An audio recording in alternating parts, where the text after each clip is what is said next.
Fasting. Oh boy. Oh boy. Yeah.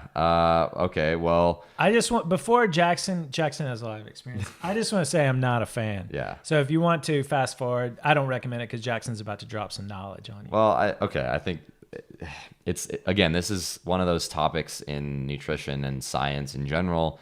It's not very cut and dry, black and white. Like it's not either bad or good, or like there's like a hard and fast like rationale for it.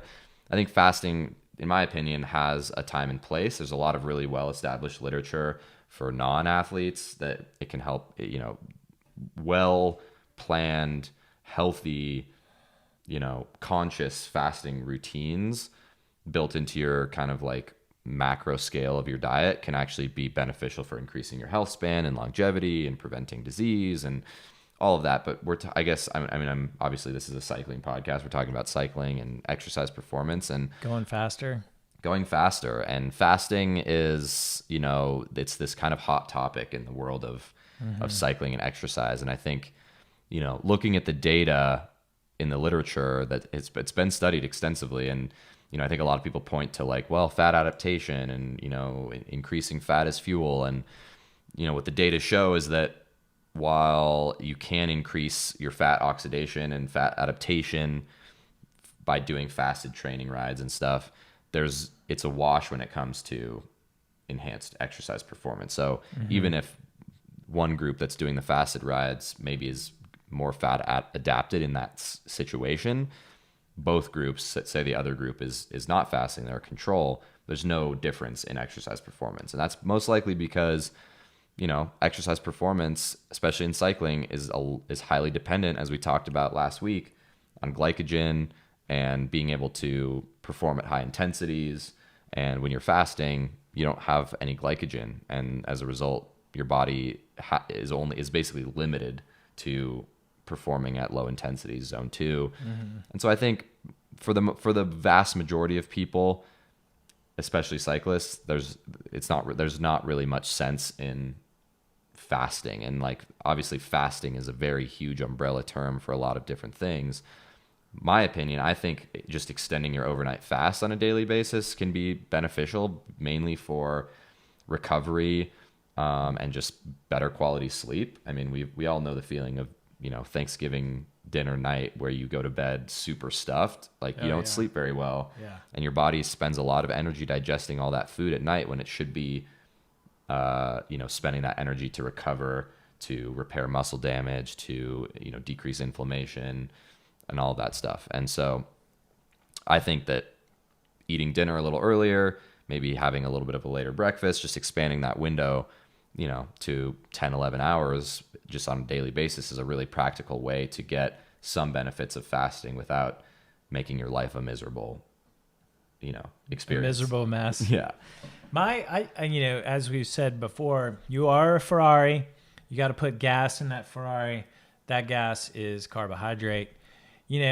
For the athlete that works out in the morning or works out midday, you got to eat before that. And for the athlete that works out like after work, you got to have lunch at least. And, you should probably have breakfast too.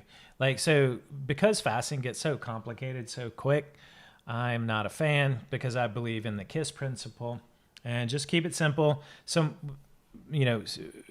I recommend eating from the time you get up till about 1 hour before bed or sooner, kind of like what you're saying. And, fasting is just a good way to go slower.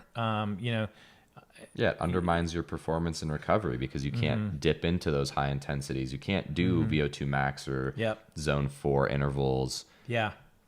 Fasted, like they're just going to be low quality efforts. Yeah, exactly. And it's easy to look at Team Sky and these pro athletes that are on the ultra marathoners. Yeah. The Outside magazine has popularized the fasting. Yeah, and people like Joe Rogan, and like there's a lot of stuff in the blogosphere and out there that's like not necessarily substantiated by the evidence, and so you have to be careful about that stuff. And I mean, again, if you want to try self-experimenting, knock yourself out, but I think you're going to quickly find that it's not going to be as enjoyable. And we actually had someone in our Facebook group share their experience about intermittent fasting. I don't know if you want to read that little Yeah, quote. I will. This is to give you some background. This is from North, and North is a real world athlete, kids, job, training, right?